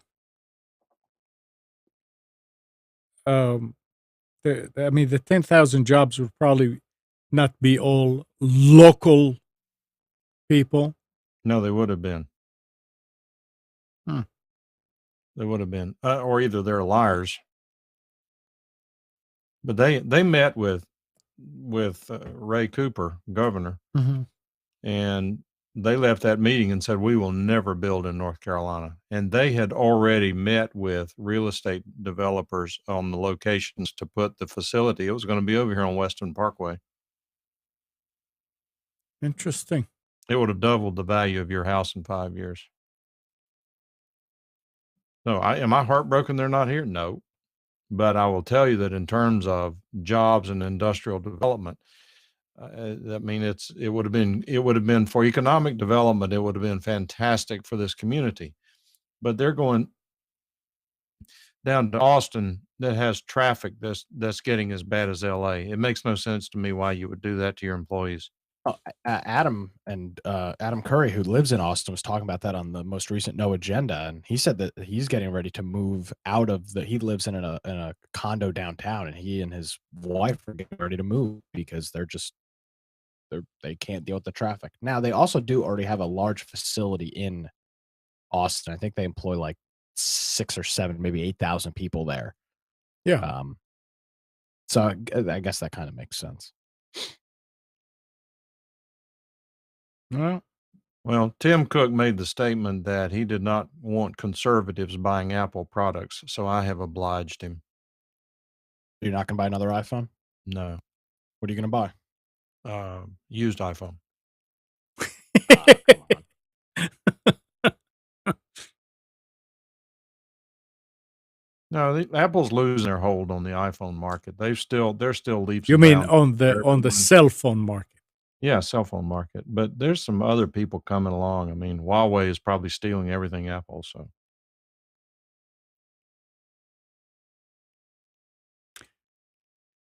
Yeah, I mean, it's nobody stays at the top all the time.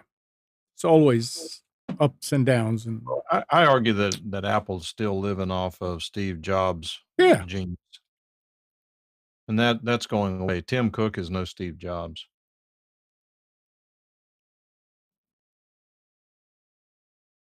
Nick, how does the young generation think about Tim Cook? They don't care. I don't care. The phone work? Okay. Well, I guess when you have stocks, then you care about it. But other than that, Gene said that Tim Cook spoke at Duke the other day. He's there quite often. He graduated from Duke, or he attended Duke. I guess he graduated from there, and that fits.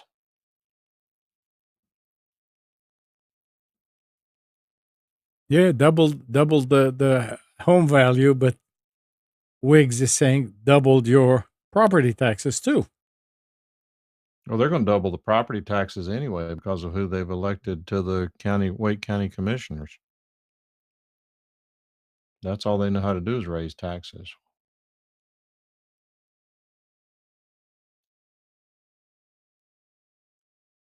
And one more story here, which is also interesting. It says that Gmail users are reporting that promotional emails meant to showcase deals, offers, and other marketing emails from companies are ending up in their main primary inbox, No. meant for person to person conversation and messages that don't appear in other tabs. The company says it is working on a fix. Apparently, it was a bug. It says that Google told BuzzFeed News it's working on a fix, but did not specify when users should expect inboxes to go back to normal. They say we are aware of an issue in Gmail causing certain promotional email to be incorrectly categorized. We're rolling out a fix shortly.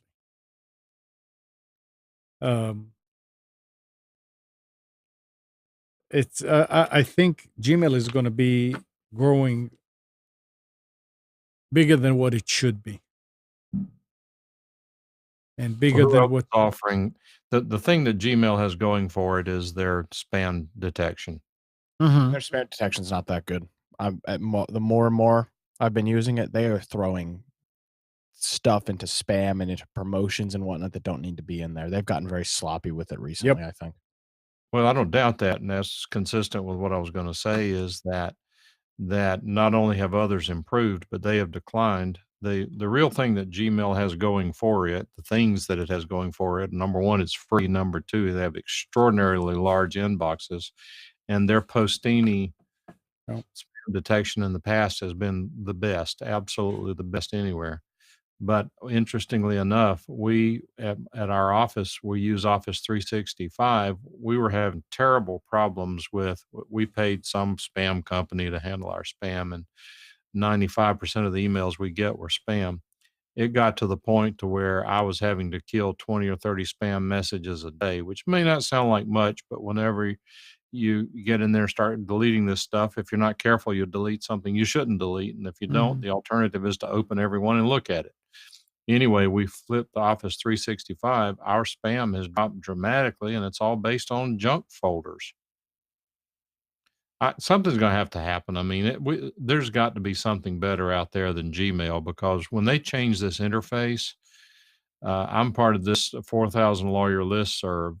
I would say that 50% or more of the people there probably use Gmail because there can be anywhere from 50 to 150 email messages a day. And so they just use like I do, they use their Gmail accounts to manage that mailing list. When they flip to this new interface, it looks terrible. I'm still not used to it. I said, I'll gripe about it for about 3 or 4 days and I'll be used to it as if I'd always done that. Now, every time I open it and look at it, it's just awkward. So you don't like the new? I hate it. They got things over in bold on the left side. You can make it compact, still the stuff doesn't fit on the screen. And like Nick was saying, that things are ending up in the junk, in the spam folder, the false positives, the sorting. I don't use the sorting. It turns out that if you allow, I don't know if they've changed this, this is probably what they're trying to fix, but if you allow, what is the third tab? Is it promotions? Promotions, yeah. If you enable promotions, then they send you those spam messages. If you disable promotions and only go with the main inbox, they don't show up.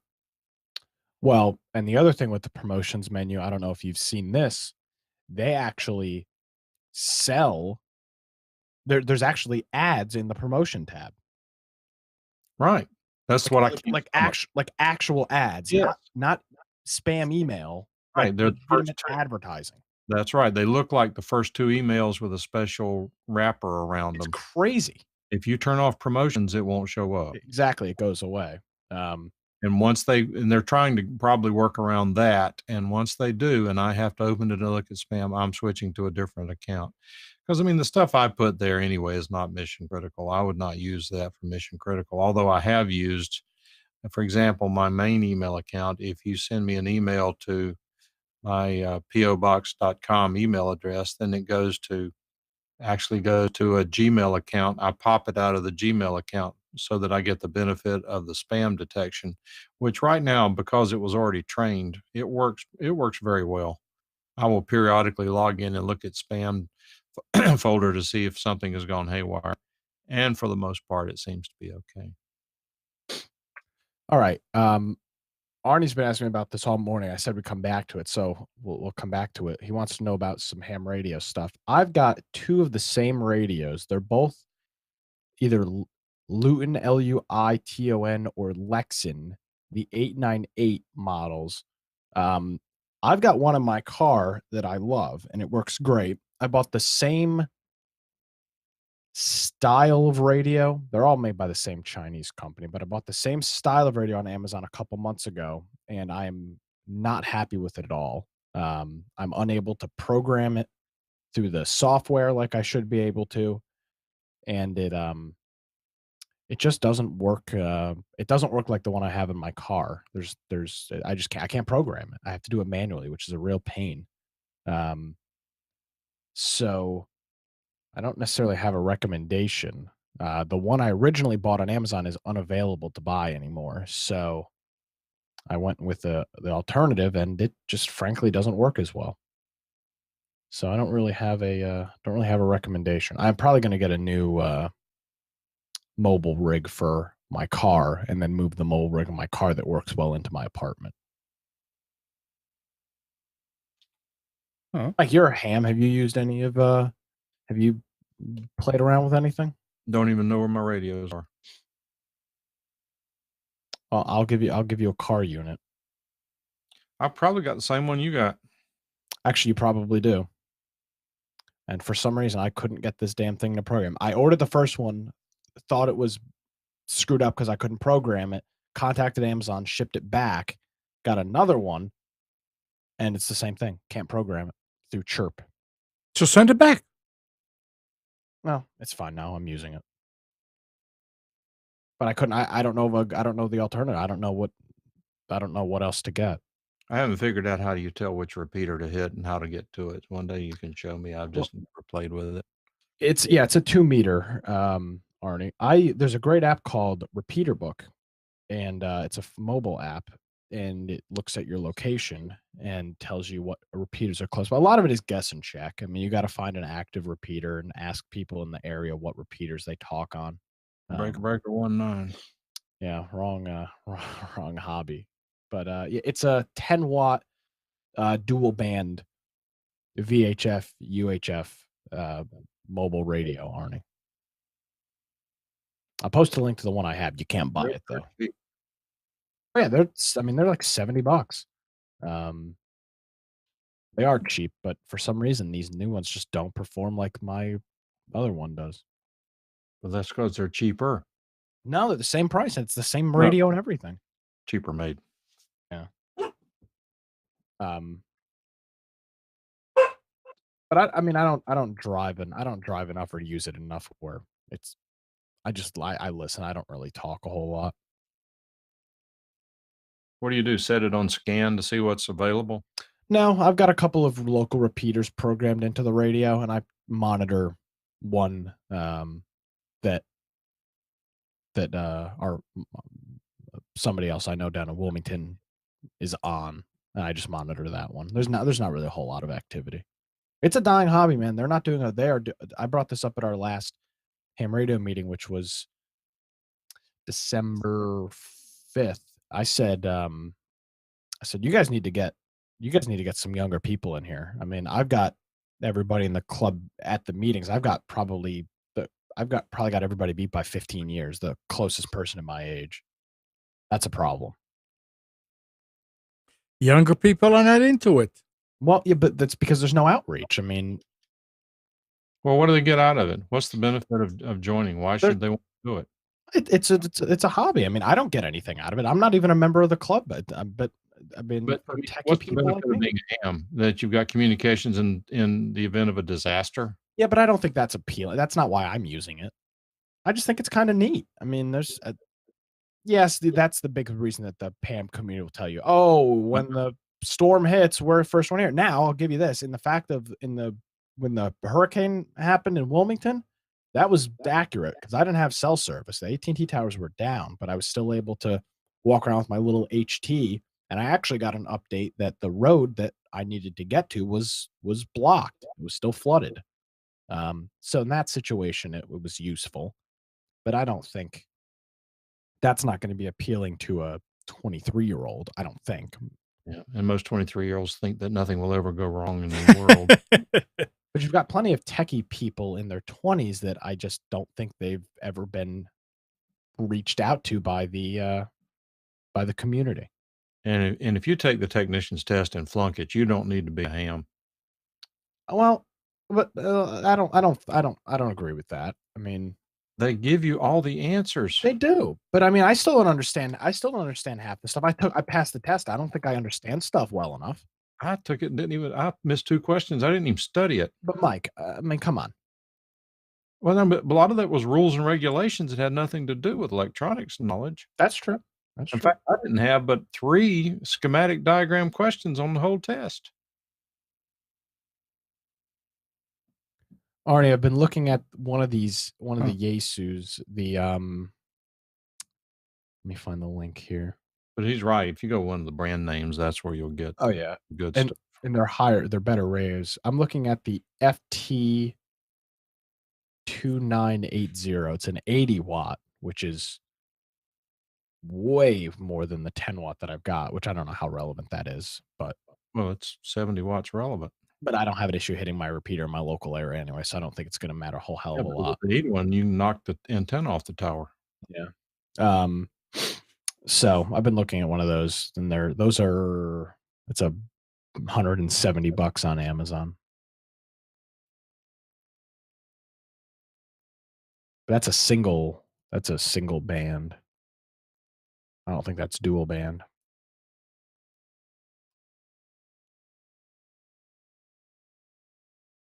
Yeah, this thing, whenever Arnie says, "Are you an ARRL member?" I am. New CEO. But some of these nonprofits just really blow my mind. I am, as a pilot, I'm a member of the AOPA.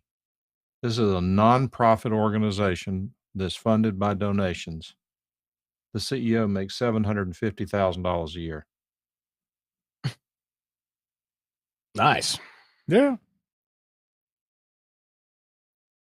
Nice. Maybe I'm old fashioned. Run for president. No thanks.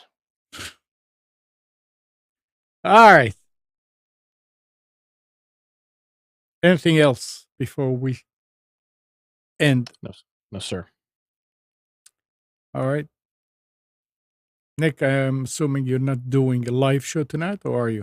It won't be live. It'll be new though. Okay. How about Mike? What about Mike?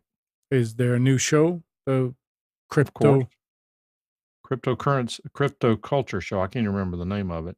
Yeah. That's 9:05. Okay. All right, guys. Well, thanks, Mike. Thanks, Nick. Nick, keep cool. I mean, keep warm, I should say. And good morning, Kathy, Hannah, Nabil, Mac, Norm, Katie, and Donna. Thanks, everybody, for tuning to Computers 2K Now. We hope you enjoyed and maybe learned something from our time together. Remember to practice safe computing. Back up your hard drive and update your virus scanner.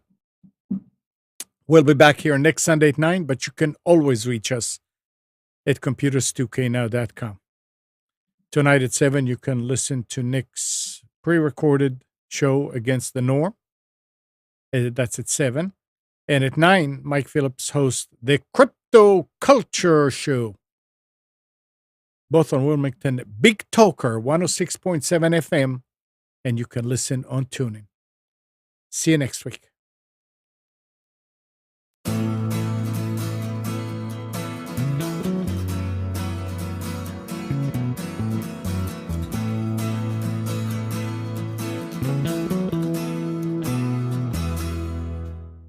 You are tuned to the Nissan Communications Network. If you tuned in too late, you can always watch each program in its entirety or download an MP3 audio file of it in the archives section at nissancommunications.com.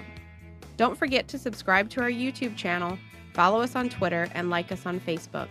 Sponsored by Telestream's Wirecast software, StreamingGear.com, Carolina Apparel, and DeltaForce.net.